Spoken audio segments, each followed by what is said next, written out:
everybody. This is Ted DiBiase, the $1 Million Man. Remember me? And you're listening to the Interactive Interview. Interactive Wrestling Radio.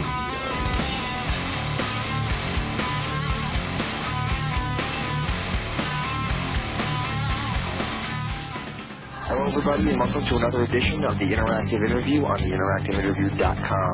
I'm James Walsh, joined as always by Daniel Edler, with our special guest, the $1 Million Man, Ted DiBiase. Ted, how you doing?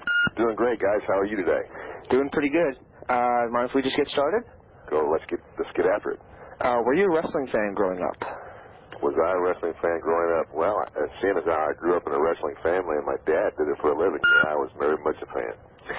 Yes, that's actually our next question. Tell us about your father and how he influenced you. My dad was one of the biggest influences in my life for a number of reasons. Number one, he was actually my stepfather, married my mother when I was very young, and loved me as his own son, which, of course, endeared me to him greatly. But in addition to that, he was a professional wrestler. Not only a professional wrestler, but a national amateur champion out of the University of Nebraska.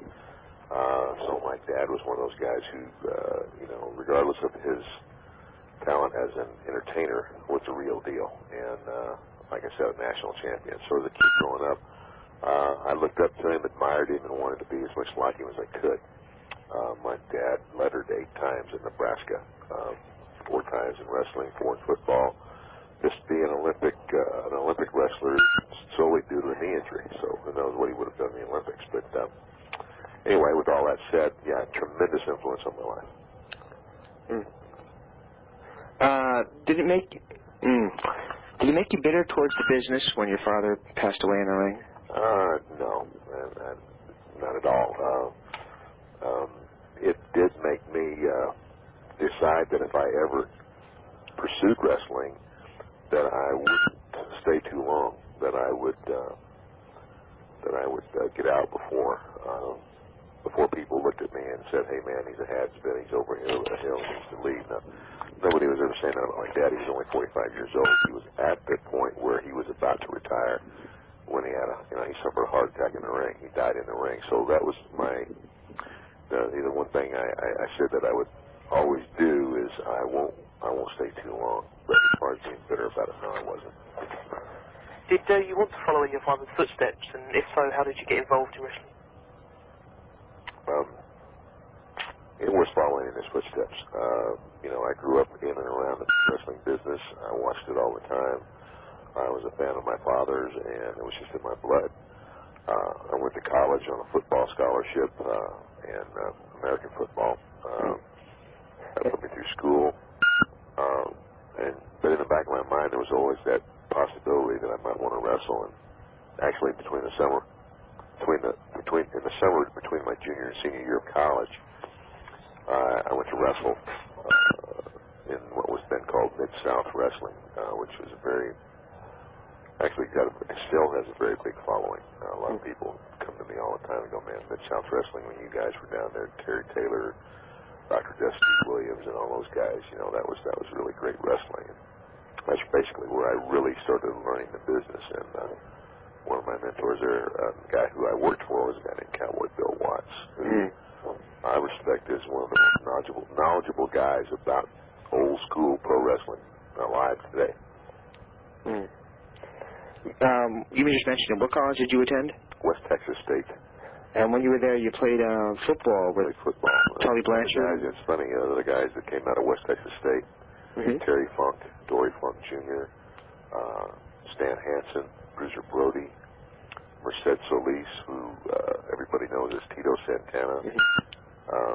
Tully Blanchard. Tully and I played football together there. Yep. Dan, you want to take the next one? Who helped train you to become a professional wrestler? It's a funny thing. It's so different today than it was back then. In the off-season, football and what have you, there were always guys around. I would always go to the shows in Amarillo. And there was always a ring set up in the arena where wrestled in Amarillo, and I would go down there and get in the ring and work with some guys. And basically, from my childhood, I learned the basic maneuvers. Learn how to take a slam and taking the bumps and what have you. And really, that is such a minute part of the business. I mean, you can know how to do all of that stuff, and if you don't know how to put it together, if you don't know how to get in the ring and tell a story, you're really just not more than an acrobat. And wrestling back then was on-the-job training. I mean, I went to the Mid-South in that summer, and basically with little or no experience, was put on a TV match with, my first TV match was a guy named Danny Hodge. And back then, the guys that you were in the ring with could teach you. They could instruct you. They could lead you. And it was like an apprenticeship. It was on-the-job training. There weren't wrestling schools all over the country that took your money and said, we're going to make you a wrestler. And that came later. But that's kind of the way I did. I broke into business, and I served my apprenticeship, so to speak. And I started down there in the Mid-South, and then I went to Kansas City for a year, and back to Texas for a year, and floated around a lot. Went to New York the first time in 1979, and actually had Hulk Hogan's very first match in Madison Square Garden. Right. We actually have a question about that later on. And then, it just kind of evolved. What was your initial opinion of Bill Watts? Bill Watts? Bill Watts is one of the smartest guys when it comes to wrestling psychology today. He's a changed guy, much like myself. I mean, he's born-again Christian. But back then, Bill was, he was kind of like the Vince Lombardi of wrestling. Vince Lombardi is a famous football coach. He was very, very tough on his players. And that's the way Bill was. He kind of taught by fear and intimidation. And he was a screamer and a hollerer. But it was all with the point of making you better. And he was very good. Very, very, very, very good knowledge of psychology of the wrestling business. And he would tell you in a heartbeat that his teacher was Eddie Graham out of Florida.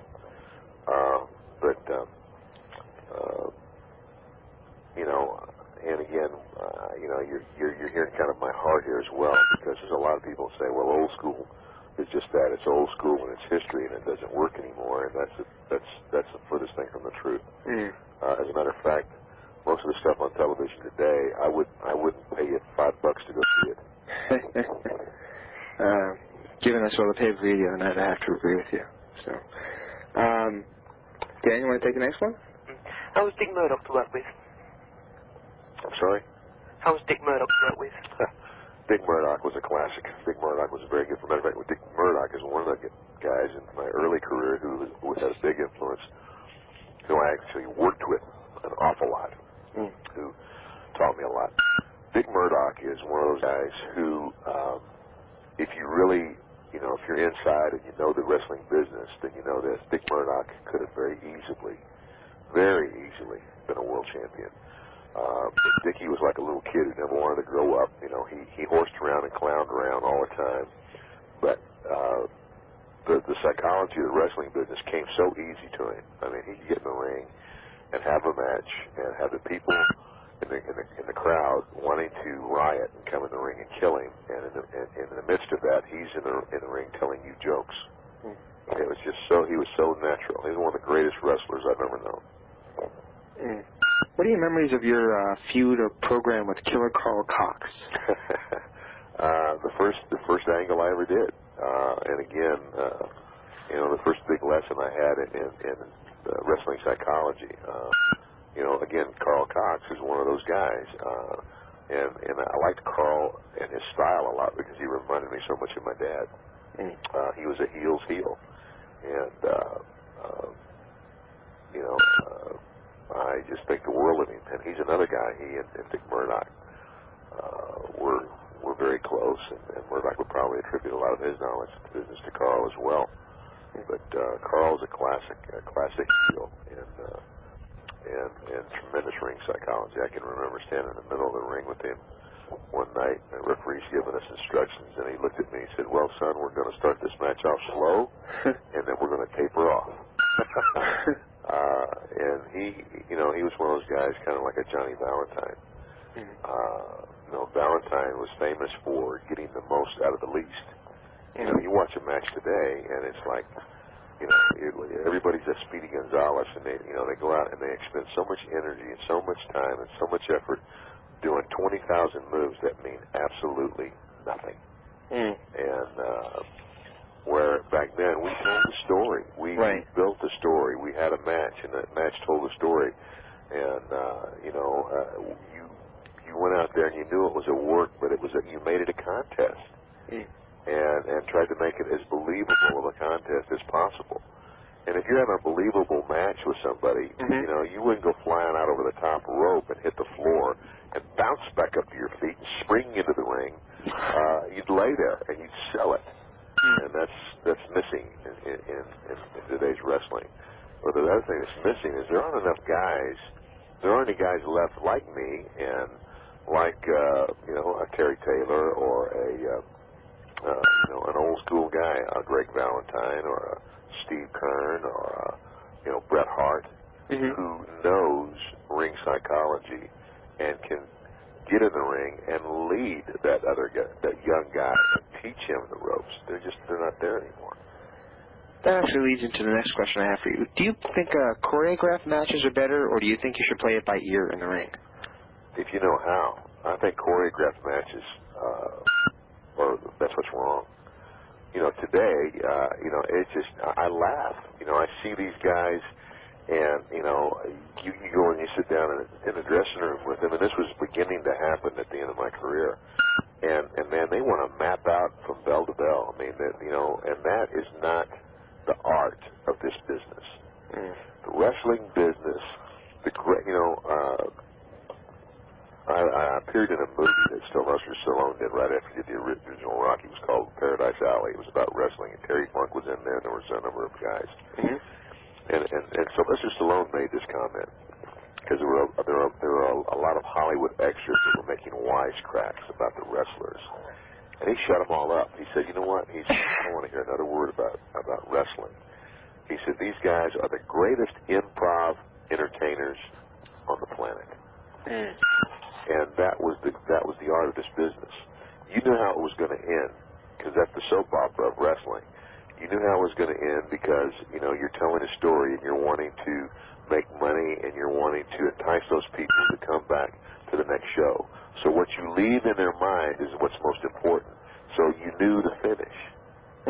But going out and climbing in the ring, I never knew what I was going to... Now, I might have known, I might have known one or two spots, what we used to call high spots. Today, you watch a match, and the whole match is a high spot. And, again, it makes no sense. I mean, when people ask me, they go, Ted, what happened to wrestling? I mean, you turn on the WWE now, and it's, over half the show is a dialogue, either in the ring or back in the back, and very little wrestling. I said, it's because you don't have anybody that knows how. So they tell that story verbally, and the marquee says wrestling, but it's not wrestling anymore. How did Harley Race treat you? Harley Race treated me great. Harley Race, I have a great deal of affection for a number of reasons. Number one, the night that my father died, he was the man who attempted to save his life when he died in the ring. Rode with him to the hospital, administered CPR to him at ringside. And then later, when I came back to, went through college and got broken in the wrestling business, Harley was one of those guys who kind of took me under wing, and he said, Kid, he says, you have a lot of potential. And matter of fact, what he said to me was, he says, this was when he was the world champion. He said, one day this belt will be yours. He says, I'm going to help you get it. And he did his best to do that. And, of course, I get asked this question as well all the time. Weren't you at one time supposed to be next in line for the NWA World title? That was our next question. And that, in fact, is the truth. And actually, at the time, there were three names out there, Dusty Rhodes, Ric Flair, Ted DiBiase. And originally, they had talked about rotating the belt more. In other words, not leaving it on one guy so long. Because, like guys would take the belt and they'd have it for 4 or 5 years. And they were going to rotate it around. And, Dusty got it for a little bit, and then Flair got it. And because of the Crockett's power within the wrestling industry at the time, it stayed on Flair. So, and I had a lot of great matches with Rick too. He's one of those guys I did a lot of hour matches with. And again, I don't know if this is a question too. What didn't it happen again in the WWF? Absolutely. At WrestleMania 4, originally, I was going to become the champion. And I don't know. I don't know exactly what it was all about, but Honky Tonk Man and Randy Savage were not happy with something, and so to appease everyone, they put the world title on Randy. World title on Randy, and they came up with the idea that if I was the $1 Million Man, why would I need that belt? I'll just make my own. What's your opinion on Robert Fuller as a booker?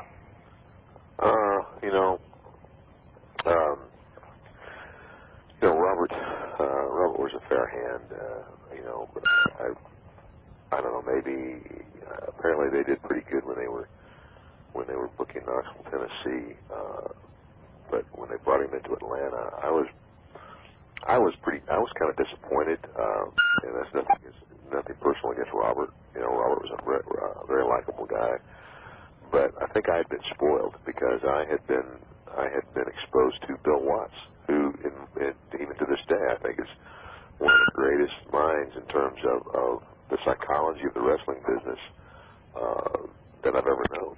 And I had been in territory to Mid-South where I had seen so much talent come through there, and then when Robert came to Atlanta, it was kind of like chaos. And I had been told that I was going to be pushed very hard, as again in this process of becoming the next champion. And when Robert came in there, Robert had his own agenda. And so, since he was told to push me, he teamed himself with me. You follow me? And so I didn't get a single push. I got this tag team push, but anyway, I mean that's the business. I don't harbor any ill will, but as far as being a great booker, I don't think that he was. He was okay. He was decent. What's your memory of the Freebirds angle where you got dropped on your head? Probably one of the funniest things we ever did. I mean, it was a great angle, and again, the booker at the time was not Robert Fuller; it was Buck Robley. Buck Robley, again, was somebody groomed by Bill Watts, who was a very good booker, had a very good knowledge of the business. And I actually spent a week in an Atlanta hospital, and there wasn't a thing wrong with me. We worked it, and it was a tremendous angle. I mean, it was a way for Buck to try to get the Freebirds over, and at the same time resurrect me because Fuller had hurt me. And it was like hurt me real bad. It got heat on the Freebirds, and then when I made the comeback, it kind of revived me. So it was a great angle. What is your fondest memory from Georgia?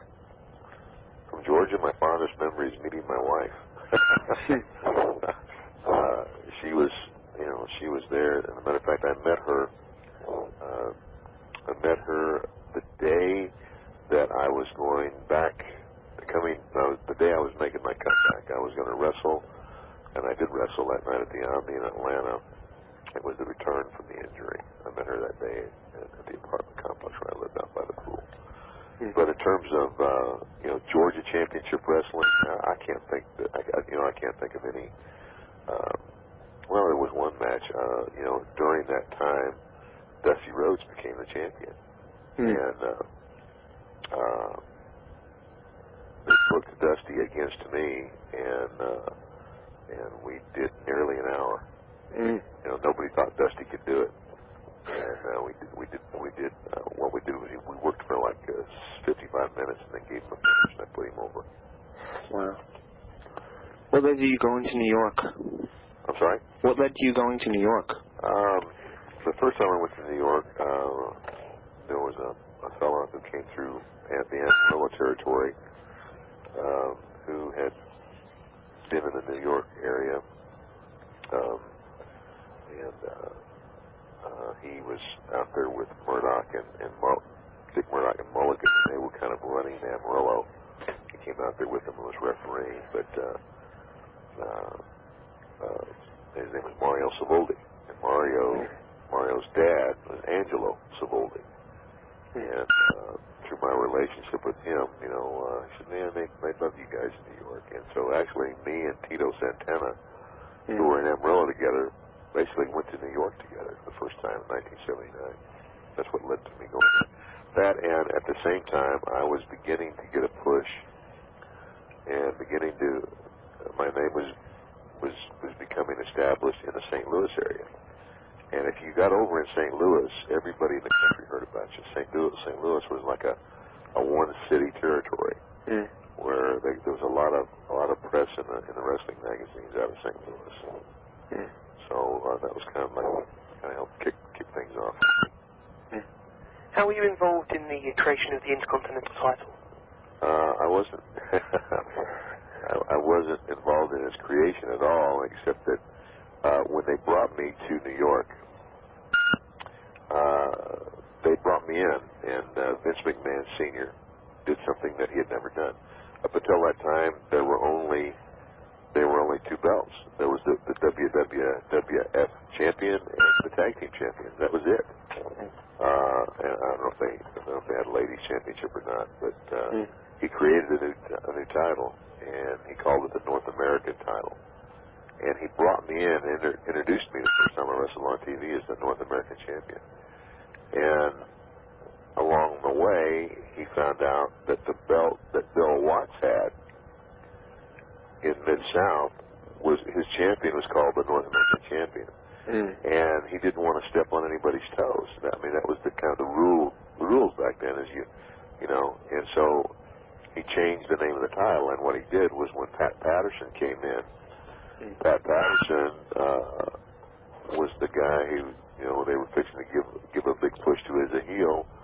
So what they did with me was they used me, and I dropped the North American title to Pat Patterson, and then they just made up a story. They said that Pat Patterson went off to somewhere and in a tournament, kind of relinquished that title in a tournament and came out the Intercontinental Champion, and that's actually the way it was introduced. So all these years have gone by, and they've always said that Pat Patterson was the first Intercontinental Champion, and the truth is, it was me. I guess you would say he was the first Intercontinental Champion, but I was the one that they gave the only time that they had ever given a belt other than the regular belts to. It was me. What are your memories of your initial match with Hulk Hogan at the Madison Square Garden? That was it was a good match. It was a basic match. Hulk was a newcomer, and I was there the day that he showed up the first TV, and I could see the dollar signs in Vince Sr.'s eyes. Look at this great big giant here, and he made me quite a compliment the night that we had that match, because he came to me, Vince Sr. did, and this was that match was, although it was Hulk's first match in Madison Square Garden, it was my last match in that go-round. In other words, that match was, I had that match that night, and I was leaving that territory the next day, and I was going to go back to Mid-South. And so he came to me, and he said, Ted, I really want you to get this guy over. And I said, well, what do you want me to do? How would you like me to do it? And he said, you know what? He said, any way you want to. He says, I know you'll do it right. And I never forgot that, because that showed that he had a lot of faith in my judgment, and he knew that I would, that I was more interested in business than in making myself look good. And so I went out and I talked to Hulk, and I said, set this thing up, and I'm going to take care of you, and I'm going to make you look like King Kong. And I did.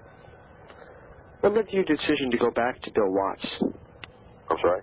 What led to your decision to go back to Bill Watts? Well, you see, at that time, the WWF was not, it wasn't the entity that it is today. Oh, it was one of the most successful territories in the country, but when you went there, you didn't have a long run there. You know what I'm saying?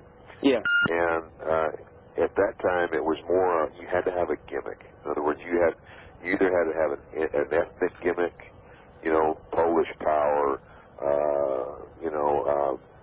and Pedro Morales was Puerto Rican, and Bruno was Italian, and Chief J. Strongbow was an Indian, and I didn't really have a gimmick. And so it just, although I was a good wrestler, I didn't have a gimmick, and so I had a short run there. And the other thing was at that time, New York was was very important. That was the first place where it became important to have a real chiseled body, and I didn't have that either. I was just a good wrestler.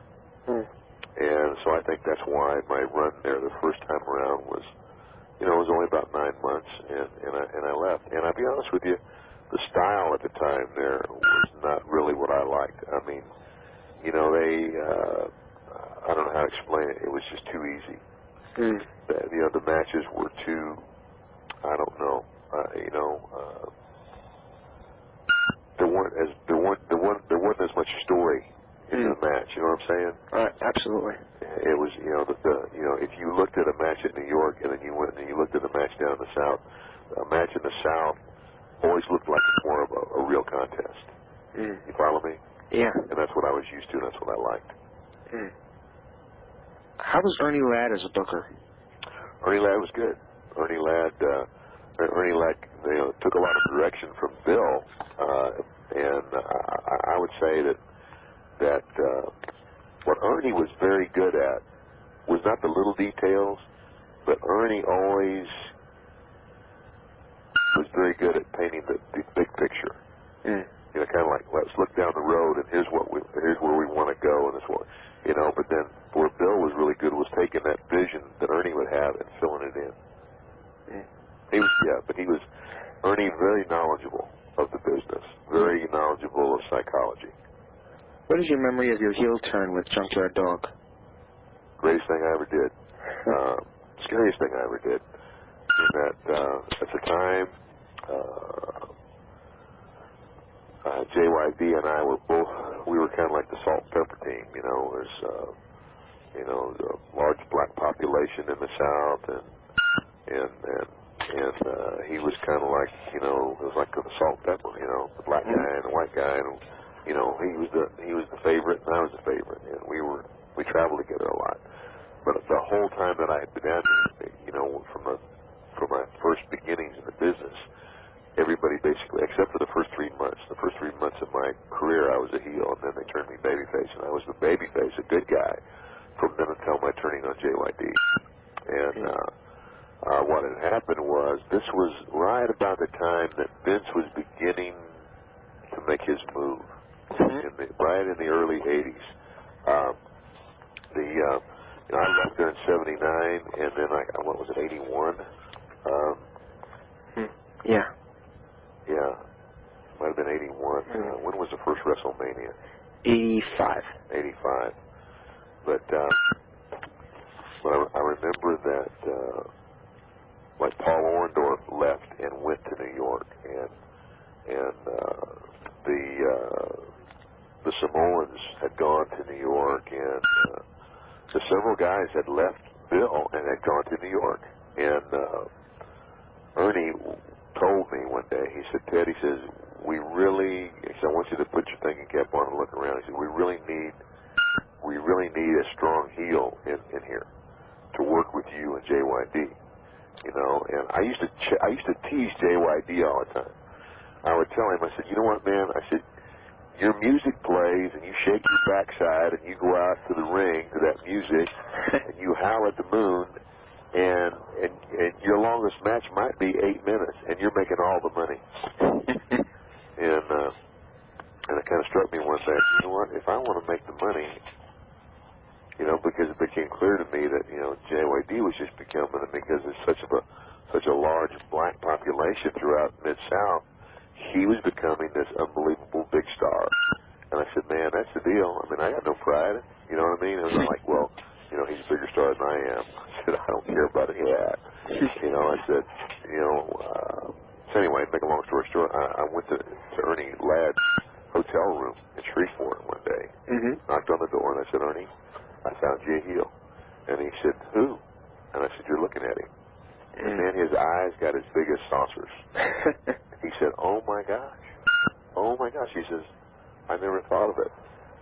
He said, that is unbelievable. Who would ever think that you would turn on the dog? And of course, it was a big leap for me because, you know, I had gotten, you know, because back then, if you were the heel, you were the guy responsible. You were the guy who got in the ring, and I knew that by working with JYD that I was going to have to lead him. I was going to have to be the ring general, and it forced me to grow up in the business. And so, anyway, greatest move I ever made. How did you enjoy working with Steve Williams? I helped Doc a lot. Matter of fact, Bill Watts gave Doc to me, and basically early on, he says, I'm giving him to you, teach him how to work. And so we worked as a tag team, and we worked against each other, and I enjoyed it very much. Doc's a great guy, super guy, a lot of talent. Dan, why don't you take your next one again? Did the company change at all when it went national? What's that now? Did the company change when it went national? Bill's? Yes. Yeah, I think about the thing about Bill about Mid-South going national was that you know, Bill realized, I think it was like he realized too late. You know, if he'd have got a jump on it, I think he'd have had well, I'll be honest with you, if he'd have got a jump on it, and if he'd have had the resources that Vince had, he'd have done a better job than Vince. Because I think that he would have kept the business stable and would have, you know, rolled over and got more out of the talent. Because, you know, the formula in New York was always, you know, you got the one big star, which is Hulk Hogan, and you just keep feeding that star. You bring guys in, you get them over, and you feed them to the champion, and the champion chews them up and spits them out. Well, what happens when you run out of that, you know? Anyway, I just felt like it was too little too late. And then when he sold the company, the Crockett's, again, it was too late. Vince was moving on and moving up. Dan, want to take the next one? As you run as a heel and your early run as a babyface, overall, which do you prefer working as? I much prefer wrestling as a heel because it's a lot more fun. You know, you're getting totally out of your own character, and you know, it's kind of like too many baby faces get so full of themselves. It's like they start believing the press clippings. You know, you know, they live for the cheer of the crowd, and you know, I didn't care about any about that. I wanted to make money, and the other thing is that as a heel, we'll put it this way: a real good heel can make any babyface look real bad real fast, but not vice versa. You follow me? Yes. Because when you're the bad guy out there, and you're the guy, you are basically considered the ring general. You're the guy calling the shots. Right. It's not that way anymore. You know, it's kind of like the blind leading the blind today. There aren't that many guys out there. There's a few guys, and the guys that really do know how to wrestle today are guys that, well, the Guerreros that come from a wrestling background, right, and guys who have been exposed to that. You know, the Benoits. You know, and guys like that can go out and still have a really good match. But even those guys, when I watch them, there's times when, and they've asked me to watch them. I watched Eddie Guerrero and Chris Benoit have a match with him. It was fabulous. But I told them both, I said, you could have had just as much excitement. You could have had the people just as excited on their feet, and you could have done half the work. You know, and not done half the spots. I said, you wasted a lot of energy. territory, and it's timing. How did you enjoy working in Japan? I loved it. I love Japan. I miss Japan. Different. I loved going to Japan, and I loved the integrity of the Japanese wrestling office in terms of, when I went to Japan, I knew exactly what I was going to get. I knew exactly how many days I was going to work, and I was taken very well care of. And I enjoyed that. You couldn't always say that about a lot of the American promoters. Sometimes you never knew what you were going to get. But the style of work was different. And I don't know who had an effect on who, but pretty soon, it's like as time went by in Japan, the style started changing to where, it was, and now it seems like the United States has adopted it, and it's bad. When I say that, it's like, it's all this motion. Guys going out, and in the first 5 minutes of the match, it's like 20 body slams and backdrops and all these moves, but they don't mean anything. Do you understand what I'm saying? Yeah, I have. There's no story. The matches are not done in a way that makes you want to believe they're real. Right. How did Bill Dundee change the company? Bill Dundee, he came into Mid-South, and he took a company that had a great foundation. You know what I'm saying? Right. In other words, Bill Watts had built this company to make wrestling very believable. And what Bill Dundee did was he came in and he hot shotted it. Right. And that's a term. He brought in every gimmick you could imagine, and it was like gimmick after gimmick after gimmick after gimmick. And gimmicks, okay, you got to have them, but when you do so many gimmicks, in other words, when you've exhausted your supply of gimmicks and you've gone through all of this stuff so fast, then what do you do? And what happens when a territory gets hot shotted like that? It grinds, and it happened here. It went through the roof. Business was good, great, and then it absolutely hit the bottom. So I'm not going to say that what Bill did was totally bad, and he definitely had a knowledge of how to work and everything, but it's just that when you hot shot a territory, it's kind of like, sometimes when you want all the money right away, you're gonna suffer on the back end. Who contacted you about going to the WWF? When I went back? Yeah, the second time around. Funny, I had gone to Japan, and actually I had recently signed a deal with Japan where I was gonna do 20 weeks a year. I was gonna be Stan Hansen's tag team partner. He was the most famous wrestler in Japan, American wrestler. And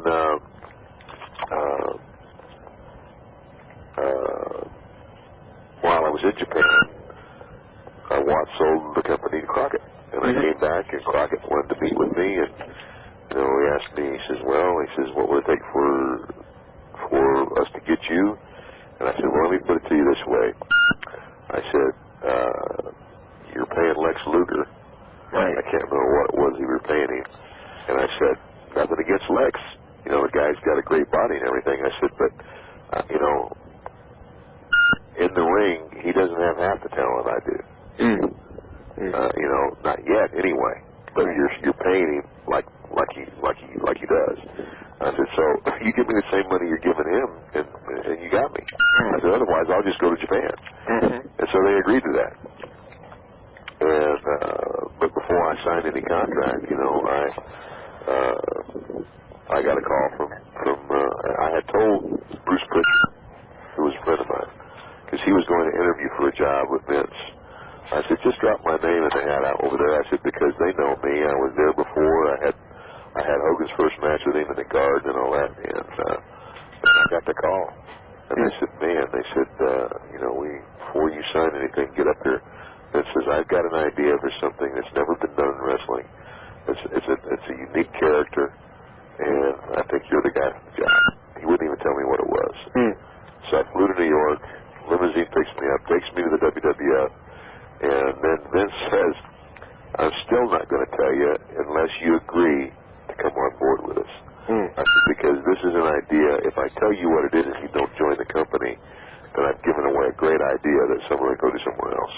And so I said, okay, I'm your man. And the $1 Million Man was born. And that was how it happened. How was Hulk Hogan when you went back? Great. Matter of fact, Terry, the first time I saw him, from the time I'd wrestled him that first time in New York, the next time I saw him, he came down to do a show for Bill. And I remember him saying hello to me, and he said, hey man, you know what, I still owe you one.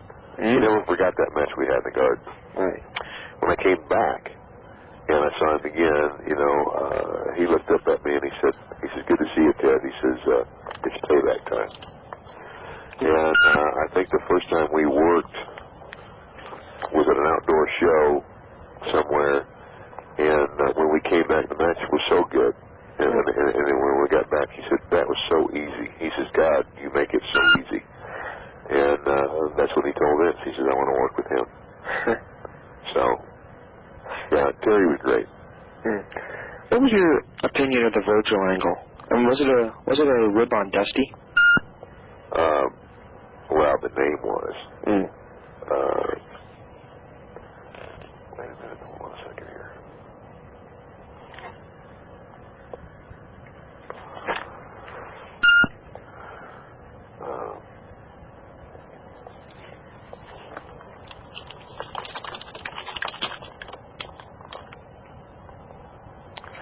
The name was, when they were trying, that they brought Mike Jones to the office in Connecticut and introduced me to him. And, Mike was real well built then, big guns, great body.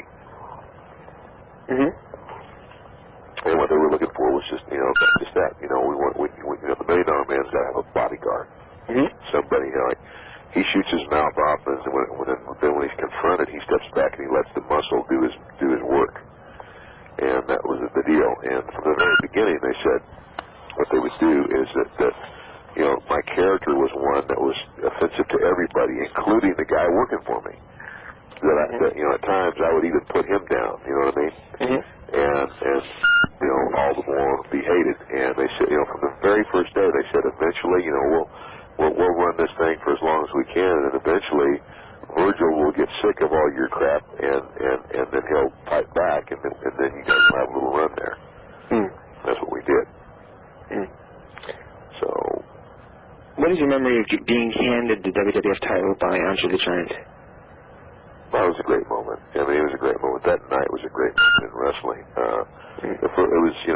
It was the first time that pro wrestling was on national network television since the early days of television. And to not only be there and be a part of that, but to be a part of the main event, and a central part of the main event, it doesn't get any better than that. That had to be, people say, what was one of the biggest highlights of your career? I said, that had to be it. I said, because, there was pro wrestling on NBC live with a national audience, and I am, one of the focal people in the main event. And so it was that night basically, more than anything else, I think launched the whole $1 Million Man character. I'm not sure if there's going to be anything here, but in Providence, they did something called the King of the Ring right before the pay-per-view started. And you won the King of the Ring. You beat Randy Savage in the tournament. What are your memories of that night? It was in Providence. Wow, King of the Ring. You know what? I don't really remember that. I don't remember much about it. I didn't win too often. People say, people when they go, what about your win-loss record? I said, well, I'm a heel. For the best years of my career, I'm a heel, and heels get beat most of the time. The thing is, if you're a good heel, you know how to get beat and protect yourself. You know how to get beat and still. The idea is that you can get beat every night as long as you maintain your heat. And not everybody knows how to do that. After feuding with Hogan for a while, they put you with Snuka and a couple other guys. Did you see that as a step down? I'll be honest with you. I'm not taking anything away from any of the other guys. Right. what I do feel like is that they cut it off, and I don't know why, just when it was really getting over. You follow what I'm saying? Right. Even Hogan said that.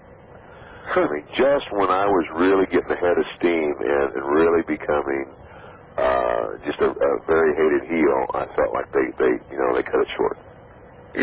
Now, I don't know, maybe that's biased. I don't know. I don't have any regrets about my career. Would I have liked to have actually held one of the world titles? Yeah, I would have. But it's kind of funny that I've become known as the guy who, the one guy who should have but never did. What are your memories of working with Jake Roberts? Great memories. I always looked forward to working with Jake because he was so easy to work with, which is a testimony to his ability. When people ask me what's the toughest match you ever had, the toughest matches I ever had were working with guys who I had to lead around by the nose, who I had to tell everything. Do this, don't do that. But when you worked with somebody like Jake, who you were very comfortable with and who you knew had the same, we were on the same page, and we worked well together, and it was just so easy. Yeah, Jake was tremendous worker. Did you see potential in Dustin Rhodes? Yeah, sure did. From the very beginning. How did you enjoy teaming with Mike Rotunda? Liked Mike very much. Mike was good wrestler, good hand, and just a real good guy.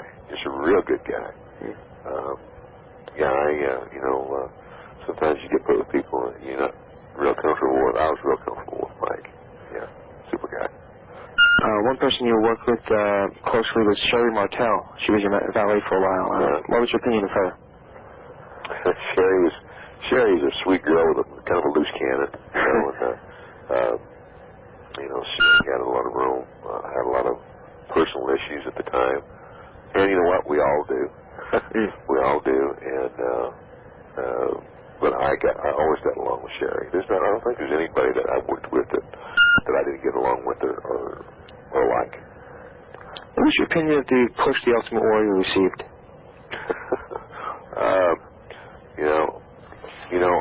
Here's the deal. I don't begrudge anybody getting a break and making money. Whether they're that talented or not has nothing to do with it. If you get a break, God bless you, man. It's good for you. The thing about the Warrior that kind of upset me, I admired him for his work ethic in terms of taking care of his body. He was meticulous at doing that. But he didn't really he gave lip service to wanting to know how to wrestle, but he didn't really. And his getting over was largely dependent on what the office did and what the people that were put in the ring did. Because, quite frankly, his music would play, he'd run to the ring, he'd run around the ring. He'd get up on the ring and he'd shake the ropes. Yeah. He'd get in the ring, and it was over. I mean, every time you saw him, you saw the same thing. I tell you, the best match that I ever saw him have, and it wasn't with me, was with Hogan at WrestleMania, where Hogan put the belt on him. And I'm going to tell you something. That was all Hogan. Wow. You follow me? Yes.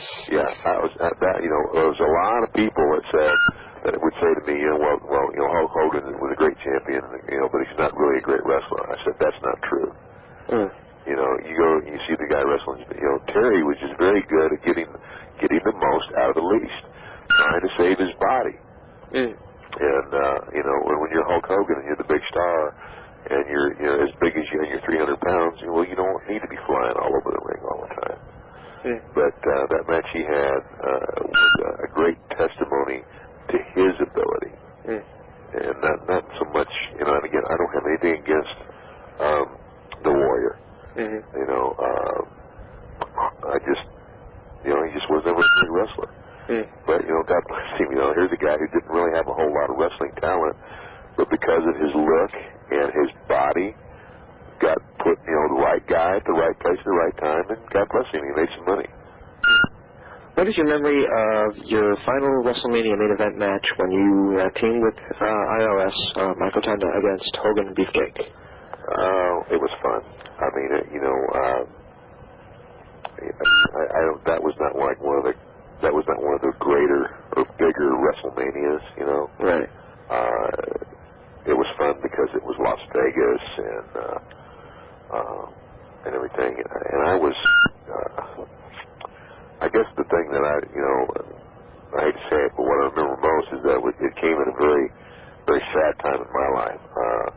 You know, I had just buried my grandmother, who was I was very, very close to. And I actually left Arizona from my grandmother's funeral and flew to Vegas for WrestleMania. So it was kind of a sad time for me. It was fun, you know. It was fun. So it was always fun working with Hulk. I mean, who would not be pleased to say you're in the main event of WrestleMania with Hogan? Why did you leave in 1993?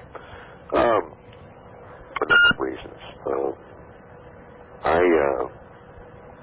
And actually I think some of the reasons were very much misunderstood, simply because I made a comment. My last match for Vince, the last time I wrestled for the WWF, was at SummerSlam in '93, and I wrestled Razor Ramon and put him over gladly. Great talent. But as I was leaving there, I was relieved, and it wasn't because I wasn't pleased. I was grateful for the opportunity. I was grateful for all that Vince had done for me and everything. But I was just tired. I was tired of the grind, and it was such a grind. I mean, like on the road so much of the time, and so little time off, and everything. And I was just tired, and it was almost like I was just happy that I could relax. And I was going to leave there. I was going to start working in Japan again, but the work in Japan is hard, but the routine is easy. You fly over there, you get off the plane, and you get on a bus. The bus takes you to the hotel. It takes you to the arena. All you got to do is show up. You follow me? Right.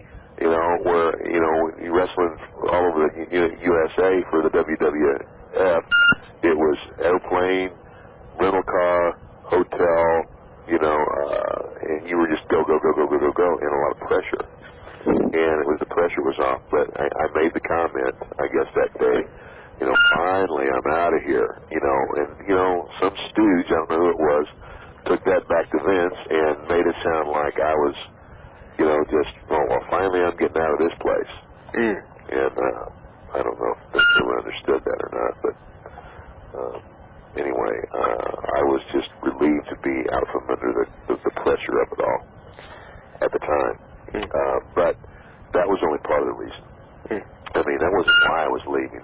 The real reason I was leaving was that back in March of '92, right after WrestleMania 8,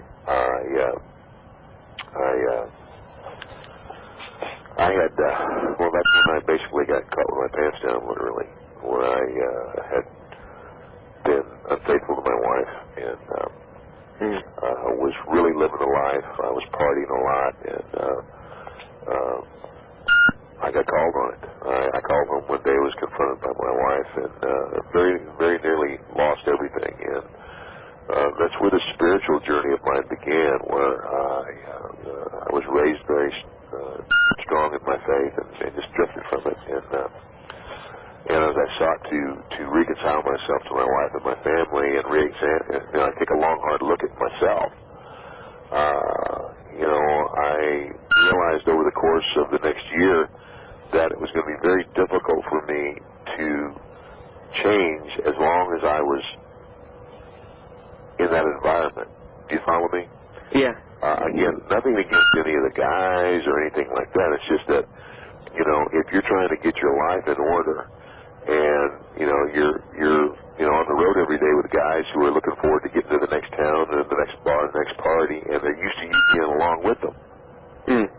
Right. And now you're saying, man, I can't go there, and I stumbled and I fell. There were times when I did go back and party again, and nearly get in trouble again, things like that. And I came to a realization that I've got to break free of here. I got to get out of here for a while, and just the environment I'm in before it sucks me back in. But I never said that to Vince, and I never said that to a lot of guys.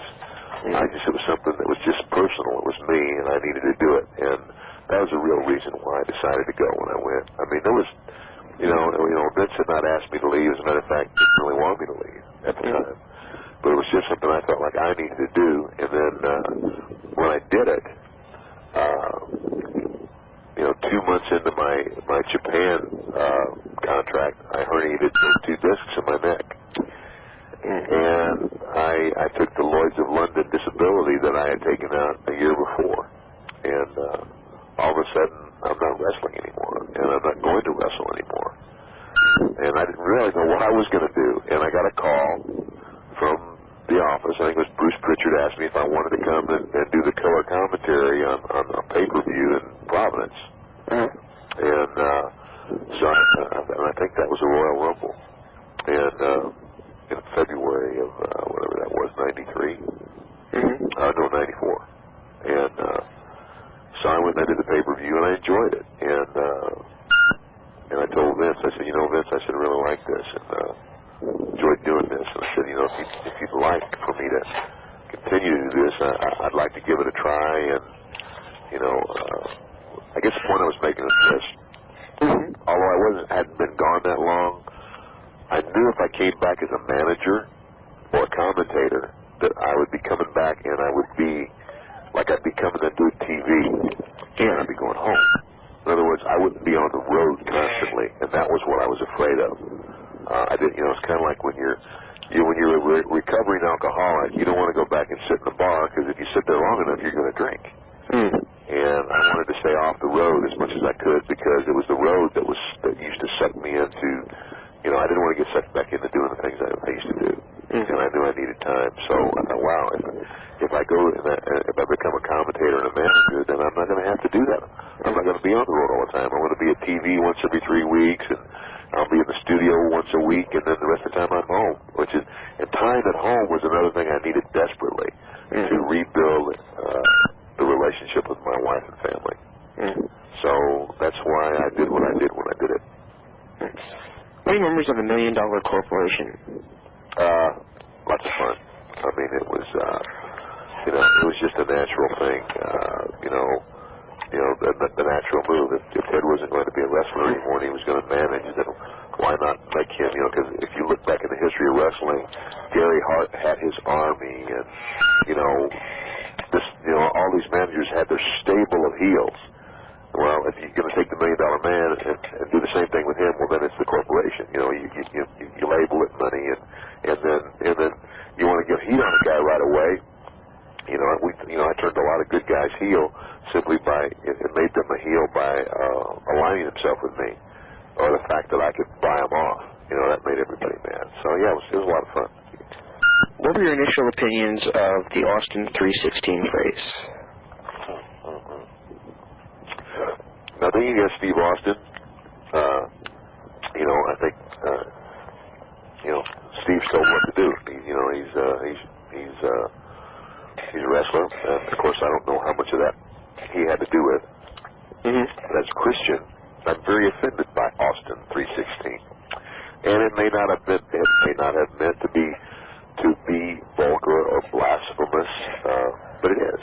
I mean, because if you know how, and it came to happen, Jake Roberts has been fired. He's having his last match in the WWF, and on his way out, they're going to have him put over their new star, Steve Austin.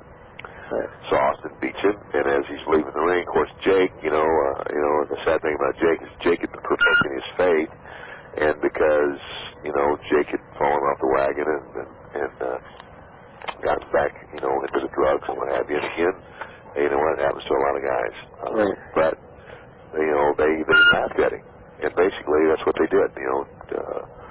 Austin grabs a microphone and says, "Hey Jake, you know what? You've been preaching the gospel or something like that to that effect. It's not John 3:16, it's Austin 3:16, and you just got your butt kicked." And then they proceed to sell about 6 million T-shirts. And I started signing autographs for kids, and I will put John 3:16 under my name. It's a small witness, and I've had kids walk away and go, "Hey, gosh, it's not John, it's Austin." And then it just kind of turns my stomach because,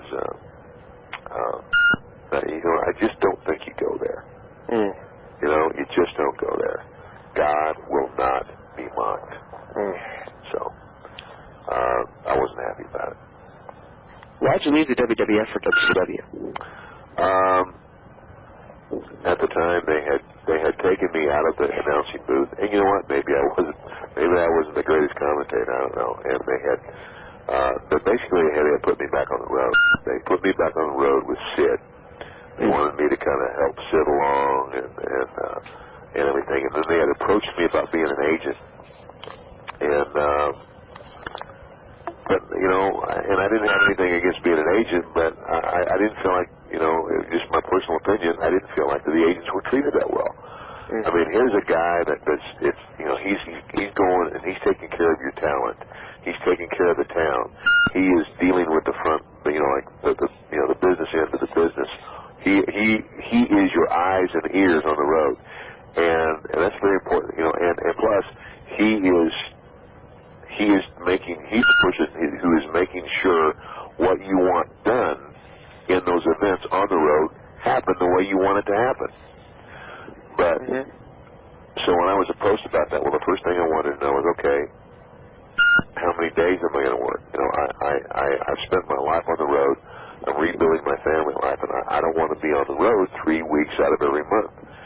And the other thing was, they were hiring people into the office in Stanford, kids right out of college, and they were getting a salary and benefits package, hospitalization, and all that other stuff. And I said, gosh, I won't mind being an agent, but, how about you paying for my rental cars and my hotel rooms, and just put me on a salary and tell me what it's going to be. Well, it's the last I ever heard of it, And so, and again, it was that,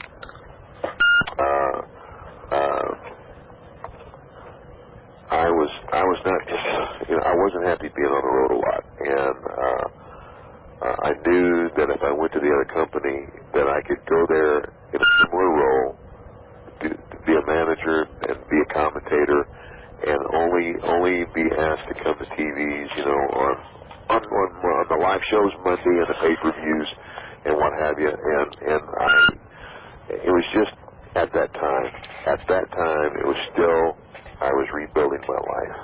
You follow me? Right. The last thing I needed was to be stuck back out on the road and away from my wife and my family for 3 weeks out of every month, and I just didn't want it anymore. And, that was it. I mean, I really had a difficult time deciding to do that. It wasn't that I was jumping. I'll be honest with you. The business had taken a dive. The WWF's business had taken a dive, and I was so, I wanted so desperately for it to come back up, and for them to be on top again. I really did. And I don't know, some people might have seen it as jumping on the bandwagon. Hogan had gone over, and Savage had gone over, and Hall and Nash went over, and I went over, and I'll be honest with you, the reason that WCW, I'm sure Eric Bischoff would hate to hear this, and he probably doesn't agree with it, but it's the truth. The reason that WCW began beating the WWF in the ratings is because WCW bought all the talent that Vince had established. Vince made those guys. Vince made Hogan a star. He made me a star. He made Savage a star. Hogan, Vince knew how to build stars, to create stars. And so you have all the stars that had been created by Vince McMahon now wrestling for the other company. and they had one good idea, and I really don't know whose idea it was. I'm sure that Eric takes credit for it, but the NWO. And you know, and of course, there was a big lawsuit and all that stuff between the two companies. Right. But kind of like the unspoken word was kind of like, here you got all the stars of the WWF coming to WCW saying we're coming in to take over, Right. and it looks like a war. So the biggest angle in wrestling, and the ratings, the ratings of wrestling went to a high that have never been touched since. Right. In the NWO angle. So anyway, but my reason for leaving was again a desire not to be. I didn't want to be married to wrestling anymore. I didn't want to be living my life on the road 3 weeks out of every month and not knowing my family, and that's why I left. You just mentioned it. Do you think Vince missed the ball when he bought WCW not doing the same sort of invasion angle? Yeah, well, I think, well, you know, hindsight 2020, I think that he missed the ball simply by, he could have bought the company and just never said anything about it. You follow me? Right. Because the greatest angle in the business was the battle between the two companies. Right. But once you come out and say, and I know, I hate to say it, but maybe Vince just had to do that. Because I watched that deal that night. He got in the ring and talked about being a billionaire, and everything. And it was kind of like saying to Ted in your face. You know what I mean? Right. Ted Turner. But in reality, I think his best bet would have been to just done it quietly and let it continue the way it was. Let the battle continue. I don't know, but you know what? I don't think that. That's never been my forte. I'm not a booker. Never wanted to be a booker. Never wanted to be the idea guy. I was always the kind of guy. I have a good knowledge of ring psychology. If you tell me what you want to do and where you're going, I can get it done.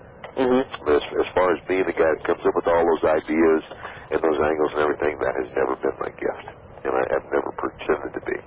Do you think Eric Bischoff jumped into your spot when he joined the NWO? Absolutely. Without a shadow of a doubt.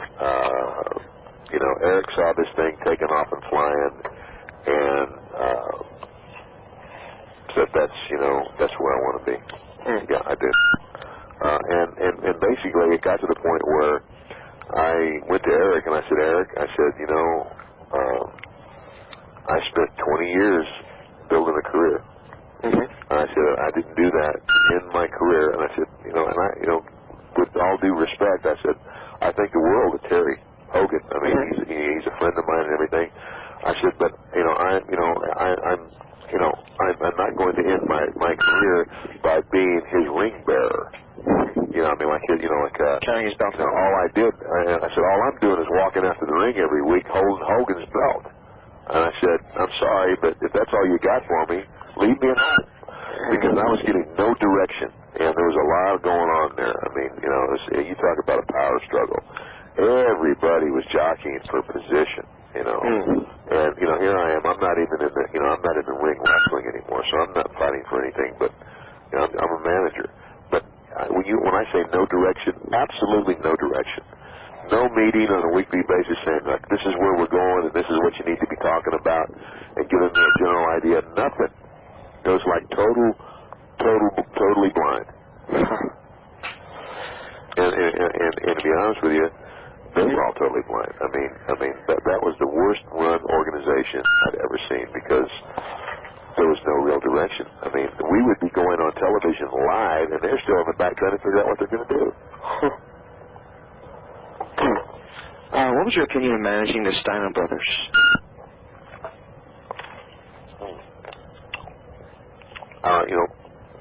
Rob and Rick, I like those guys. And it was okay, but I'll be honest with you, it didn't make any sense. And I think when it comes right down to it, they didn't know what to do with me. They had brought me in to be part of the NWO, and then, basically basically, Eric, got on his power trip and decided, hey, man, I need to be the guy there. And then after that, I'm just showing up every week doing nothing. And at the same time, my book had come out, and I was going on these Christian programs talking about my Christianity. So I told Eric, I said, Eric, in reality, it doesn't really make any sense. It kind of takes the mystique out of things when I'm going to share my faith and everything, and I come down here, I'm supposed to be the manager of the bad guys. And, not to mention the fact that I'm not really doing anything anymore, and you're really doing more of what you asked me to come in here and do.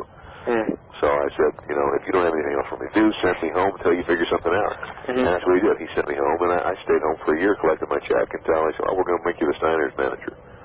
And I was like, and I didn't get a call, and I didn't get let's talk about this. And I got called and said, show up, and I showed up and I said, this is what you're doing. So I did it, and it just didn't really, it was okay, but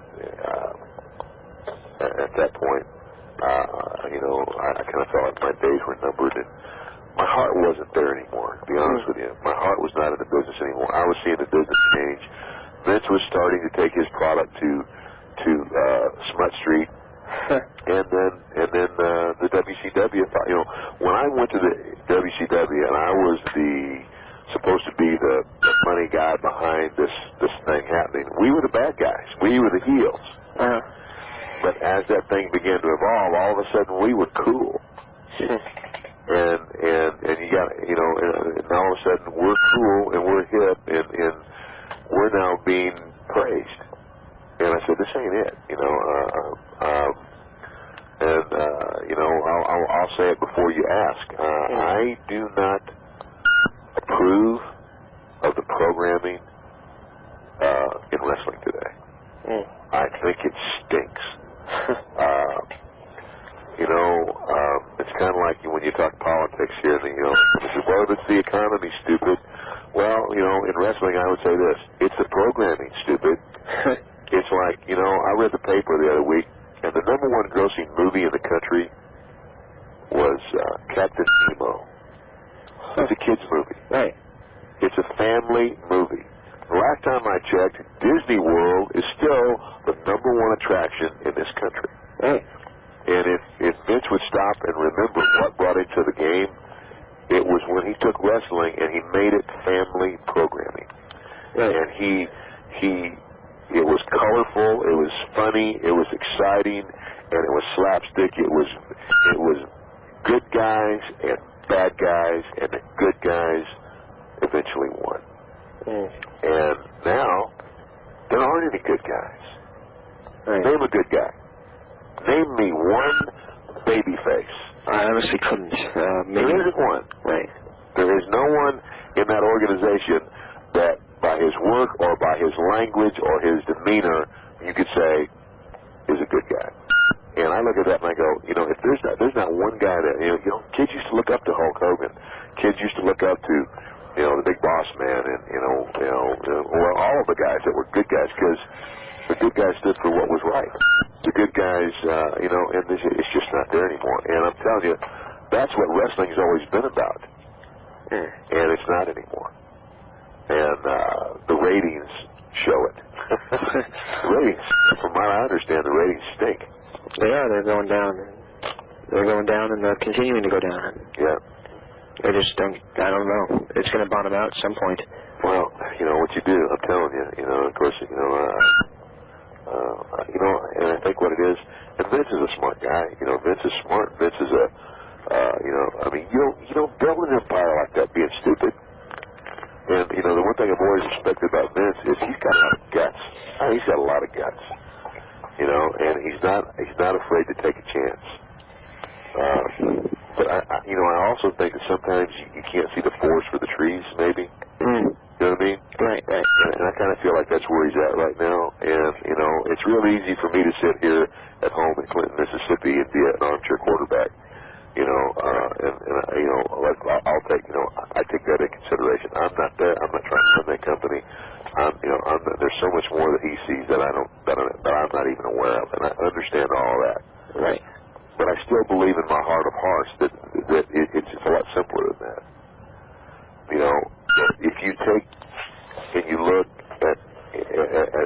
at our society today, you know, sure, yeah, you go and you look at all these reality shows on TV. Well, how good are those reality shows doing? You know, and how much interest is there really there? And again, get back to about the family programming. There's still more wholesome families in this country than there are perverts. Right. And quite frankly, I don't want my kids watching a television program that's going to put in their head the things that the WWE does. You know, I don't want my kid to think that Steve Austin walking out to the middle of the ring and drinking down a beer and flipping everybody to birds is a hero. You know? I agree with you. You know, yeah, Ted DiBiase, the $1 Million Man, was a heel. I got my butt kicked. You spend the duration of your contract with WCW. They gave me a lot of busy work. They sent me to Canada to be the technical advisor on a video game shoot. In other words, where they would set a ring up and put these guys in these. You ever see how they do that? They put them in those suits, and they got these little. They look like golf balls attached to them all over these little points, and they show up on their camera anyway. I was there as the technical advisor to make sure that all the wrestling that was done, all the moves that were done, they were done right, and they looked good for this video game. And I went and I covered the NASCAR races. They had a Bushnick Grand Nationals car, and I did the commentary for that. And I basically, finished up doing a bunch of busy work. And really, I'm telling you, the last 2 years of that contract with WCW, I didn't do hardly anything. And so I spent most of the time building what I'm doing now, this ministry. What was the WXO? Well, I got a call one day from Rene Goulet and from Axe and Smash. Barry Darsow? Barry Darsow. And somebody had, or it was a toy company actually, I'm not sure which one, was backing them, and they were going to start a little show, get TV, and do a promotion, that was family oriented. And they said, we just want you to come on board if you would, and be like the spokesperson, it's kind of like the WWF had Jack Tunney. Jack Tunney was supposed to be the president of the company, and in reality, he wasn't anything. Well, it was the same thing. It was supposed to appear that was going to be, that I was presenting the WXO. In reality, I was just a front guy. And it folded because the toy company pulled out on them. Currently, you're doing your own wrestling, your own Christian wrestling company. Would you like to see that done on television? Yeah. I mean, if that's in the works, I'm not shooting for that. But if it were to happen, that would be fine. What does your company offer? And when I say that, don't get me wrong. I'm not interested in promoting wrestling for the sake of wrestling. I'm not interested in competing with Vince McMahon because I can't, and I don't want to try to. What I'm interested in is I'm interested in reaching people by using the tool of wrestling to give people two things: wrestling minus the vulgarity that it has today. But the other thing, the most important thing to me, is in reaching people with the message of the gospel of Jesus Christ. I challenge the non-believer, I challenge the atheist, I challenge the Buddhist and the Muslim and all of them. Because you know what? I've studied them all. There's only one that can prove it so. And it's, I should say two, because the two really are one. Christianity and Judaism basically go hand in hand. Right. The New Testament is the fulfillment of the Old. And when you go back and you try to prove by all the methods, like if you were to put all of these other religions on trial, they flunk. but archaeologically and in every other way, the only ones that meet the test are the Christian Judeo belief. So, do you have a website for that company? My website, $1,000,000man.com. Ah, okay, cool. And you can go over and you can click onto that. Before we close out, is there anything you'd like to say to your fans? Just thank you. You know, I run into people all the time, and although I've not wrestled for 10 years, I mean, wrestling fans are some of the most loyal of all fans. I mean, you know, when they become your fan, they're your fan for life, and it's something that's always been near and dear to me. I've got so many people that I've met along the way who have said to me, you know what, Ted, we were praying for you. We'd see you on TV and we prayed for you. We pray that you become a Christian and get your life right. And that, you know, that really touched me. And, you know, thank you. What more can you say? I am one person who realizes that if we're not for the fan, you know, who am I?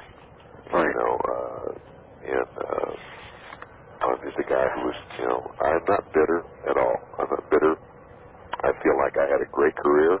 I am happy for it. I thank Vince McMahon for the greatest years of my career.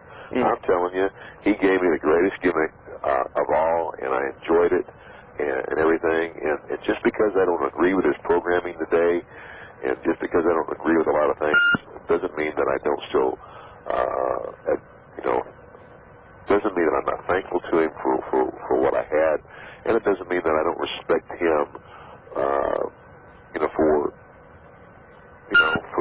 You got to respect a guy for going after what he believes in. Right. And Vince has always been very passionate about what he does, and for whatever reason, Vince is very passionate about what he's doing now. I just don't happen to agree with it. That's all. It's kind of like when I was working for him. He said, "Yeah, we can agree to disagree." As long as you always remember I'm the boss, you know, and that's it. I mean, the bottom line is you're entitled to think what you think, and I'm entitled to think what I think, and you know what the bottom line is, he's spending his money. You know what I mean? Right. I mean, you know, he's going to do what he wants to do because it's his money and his rear end on the line. So we can all be armchair quarterbacks. Right. But no, I don't agree with his programming, and I tell kids all the time, you know, I don't think you should watch it because there's nothing redeeming about it. I'm waiting for somebody to draw a line in the sand and say, you know what, let's not let the dollar be the bottom line. Let's go for something, you know, bigger. Have you? You know, I used to think that the measure of a man was the size of his bank account, his popularity, and his biceps. I now believe that the size of a man is measured by the strength of his character and his integrity, and his ability to be a man of his word, and that's what I'm trying to do now. Have you ever seen any NWA TNA? Very little, and you know it's a little more old school, but you know TNA. Well, you know, play on letters. What are they talking about? TNA. You know, TNA always stood for you know what. You know. Right. And you know, and they're going that way too. Maybe not to the degree, but they're going that way too. Right. From what I understand, I don't know. Well, they've crossed the line a couple times with me. And to me, I watch that more than WWE simply because, like you said, it's slightly more old school, and the emphasis is more on wrestling than on talking for a half hour. So that's what I enjoy. Do you mind if we close out with the word associations? Just I only have a couple. I know I don't want to keep you too much longer. Okay, the first name on the list is Junkyard Dog. Good friend. Hacksaw Jim Duggan.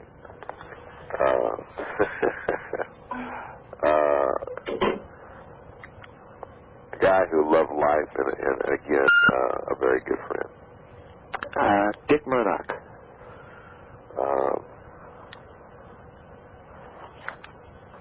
Well, someone who, wow, man, you're talking about guys that guys that were friends. Dick Murdoch,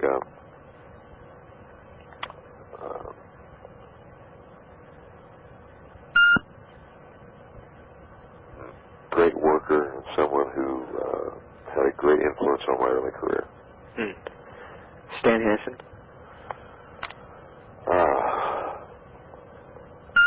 Another tremendous guy who through our friendship and our man, you want one-word answers? No, you can say whatever you want.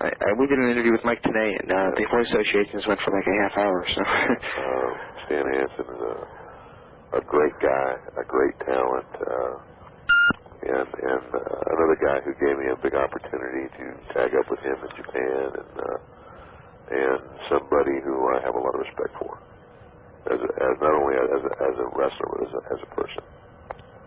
How about Elizabeth? Sad story.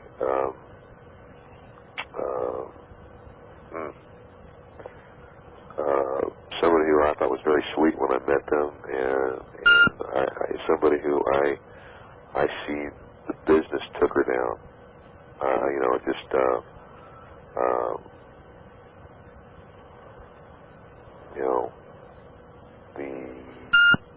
She went the way that so many have gone.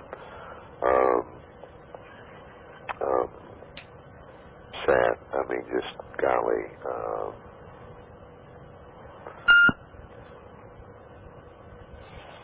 To forget off to such a good start, it was just a very sad ending that didn't have to happen that way. Not only for her, but for many more like her. How about another one like her, Kurt Hennig? Just senseless. A guy with a great deal of talent, a guy who loved life, who loved his family, a guy who not only loved life and loved people, but people loved him. I thought Kurt was a great guy, but again, sad ending in that so many. I don't know. I didn't see the special that was on television about it, but I know that somebody did a documentary on the number of wrestlers that have died. It was HBO. Did they say how many? No, but I think Roddy Piper said 7 out of 10 wrestlers are on drugs, and apparently that's what Piper got fired for. Yeah. Well, you know what, though, Roddy was telling the truth. Right. How about the Von Erichs? Sad story. Again, just a testament to the not so glamorous life of wrestling. Guys with a whole lot of potential who should all be alive today, and there's only one left.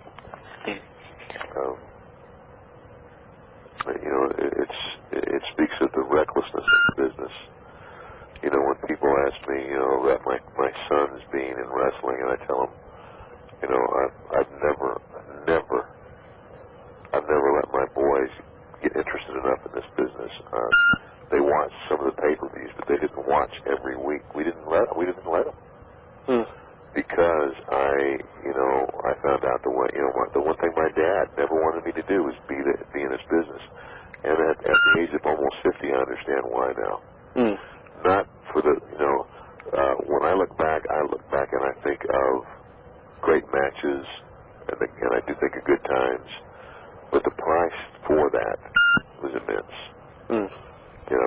A failed marriage, almost a second failed marriage, living a reckless life. I mean, you're almost like a prostitute. You're whoring out your body. You're at the mercy of the promoter. Especially today. I mean, it's like you work for Vince, and it's there's no competition.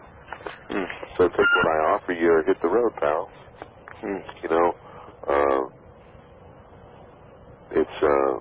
It's a business that's driven by ego. And I know because mine was one of the biggest there for a while. There's no when put it on a piece of paper and the good side and the bad side far outweighs the good. The influence of drugs and alcohol,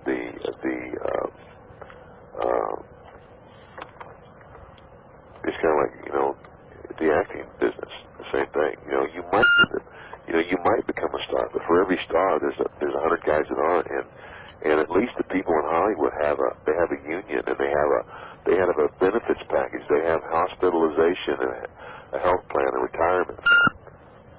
But the wrestling business offers none of that. When you're done, you're done. You're just out of luck. Sting, great guy, great talent, great friend, strong Christian. Make the world of him. One of my better friends today. Nikita Koloff. Same thing. Super guy. A lot like me that he too is a minister of the gospel today. That's what drives his life. It drives mine. And you know, he's another guy who got in and did well and got out before he let it destroy him. Owen Hart. Didn't have to happen. A guy who loved life and a guy who everybody loved. You know, and there's a lot of people that blame Vince for that. And I don't really blame Vince. I'll say this. You know, it was my understanding. I wasn't there. I didn't know anything. I know that Owen wasn't comfortable doing that stunt, and for that alone, I don't think it should have happened. I mean, if you're afraid of heights, or if you're not comfortable doing something like that, then you shouldn't be risking it. You know, I just don't. You know, it's a tragic end to a great guy. Two more left. Vince Sr. Vince Sr. You know, to me, probably one of the most reputable promoters of all time. And I mean, a man of good character and a man of his word. That was my personal dealing with him. And for the most part, I mean, you know, everybody, you know, one man's rose is another man, you know, one man's thorn bush is another man's rose. But for the most part, Vince Sr. was respected not only by the guys in the business, but by other promoters because of his integrity. If he told you he was going to do something, he did it. You could take it to the bank. And if he told you were going to come in and you were going to do this, and it's like, you know, when he told me, he was true to his word. He was always true to his word. And finally, great respect for him. And finally, his son, Vince Jr. Vince Jr. Guy with a lot of guts. A lot of guts. A guy who is able to transform the face of wrestling forever. It's kind of like the good news and the bad news. He took wrestling to a place that nobody ever dreamed it would go. And, you know, more than anybody else, Vince McMahon Jr. did that. He put wrestling, on pay-per-view. It made pay-per-view what pay-per-view is today. It made pro wrestling a worldwide phenomenon, and he was the guy that did that. But the bad news is that he's also the man that has taken it down the path that he's taken today. And, you know, I pray that it changes. You know, I don't know what drives Vince today. I don't know. I've lived to see Vince go against some of the rules that he said he would never go against in his programming and everything. I can't help but think that, you know, it's all about the dollar. And you know, if I could have a minute with Vince, you know, I would say, Vince, you know, it's you know, that's not the measure of a man. You know, it's not all about money. You know, I wish that Vince would rise up and be the guy, because he's the kind of gutsy guy that could do it. draw a line in the sand and say, I'm not going to cross this line. I might lose half of what I have, but I'm going to produce a show that has integrity, that kids can watch, and that all families can bring their kids to. But that's not what I see today. I see a show that's driven solely by the ratings and what serves the almighty dollar. But is it the ratings anymore? What is it? Because the ratings are going down. The business is dying because people don't want to watch it anymore. Why do you think that is? I think they got a belly full of it. Yeah, you're exactly right. They got a belly full of junk. Right. They got a belly full of it's just not wrestling anymore, and needs to get back to that. Well, once again, we just can't thank you enough for your time. I know this took probably a lot longer than you expected, but we really can't thank you enough. And if you ever need to promote anything, or if we can help you out in any way, be sure and contact us, because we'd be more than happy to. All right, guys. Well, it took a long time to get it, but again, I said I would, and I did, and I enjoyed doing it. Thank you very much, and stay tuned for more from the Interactive Interview. All right, my friend.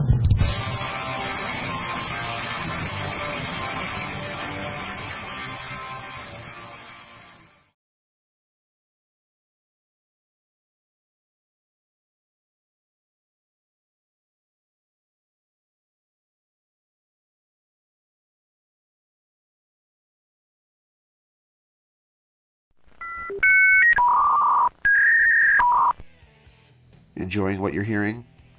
Be sure and check out WrestlingEpicenter.com on social media at Facebook.com/WrestlingEpicenter, on Twitter at James Epicenter, and of course, WrestlingEpicenter.com for 24-hour news updates, our interview archives, and all the other information you've come to expect from the Wrestling Epicenter.